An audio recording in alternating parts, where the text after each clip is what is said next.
তো ঠেকাবে আইন শৃঙ্খলা বাহিনী। এই দায়িত্ব তো কোনো রাজনৈতিক দলের না।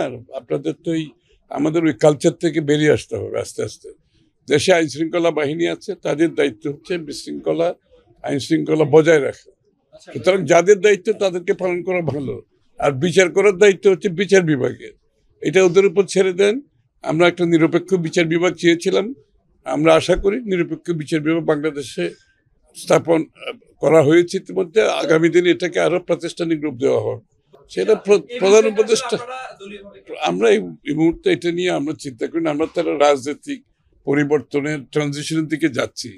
এই মুহূর্তে আমাদের ফোকাস হচ্ছে যে গণতান্ত্রিক যে ট্রানজিশনের দেশ যাচ্ছে, যে নির্বাচনের দিকে যাচ্ছে, গণতন্ত্রের দিকে যাচ্ছে, সেদিকে হচ্ছে আমাদের মূল ফোকাস। আর যারা করেছেন সেটার উত্তর ওনারা দিতে পারবেন, আমরা দিতে পারবো না। জটিল প্রক্রিয়া এখন আমরা তো শুনে, বাংলাদেশের সবচেয়ে বড় আজকাল জনগণের চাহিদা একটা গণতান্ত্রিক অর্ডার ফিরিয়ে আনা।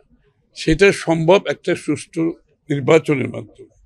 আজকে সবাই ভোট দিয়ে তাদের প্রতিনিধি নির্বাচনের জন্য অপেক্ষা করছে। একটি সংসদ গঠন, একটি সরকার গঠন, ভোটের মাধ্যমে প্রতিনিধি নির্বাচনের মাধ্যমে একটি সংসদ হবে যারা জনগণের কাছে দায়বদ্ধ থাকবে, জবাব দিয়ে থাকবে। এই বিষয়টা বাংলাদেশের গত 15-16 বছর ধরে অনুপস্থিত।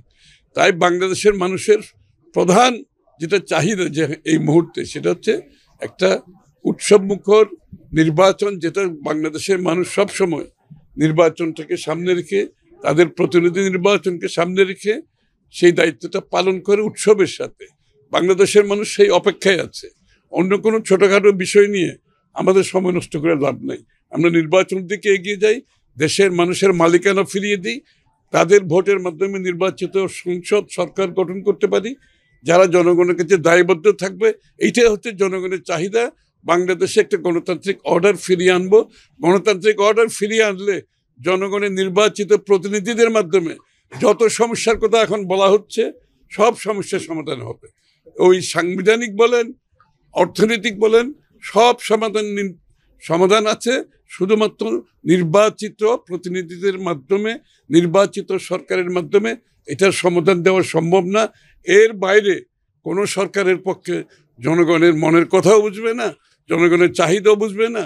সুতরাং একটি নির্বাচিত সরকার আসলে যে সমস্ত সমস্যা পুঞ্জীভূত হয়েছে ইতিমধ্যে, যেগুলো আপনারাও জিজ্ঞেস করেছেন, এগুলোর সমাধান একমাত্র নির্বাচিত সরকার সংসদের মাধ্যমে করতে হবে। এর বাইরে করার কোনো সুযোগ নেই।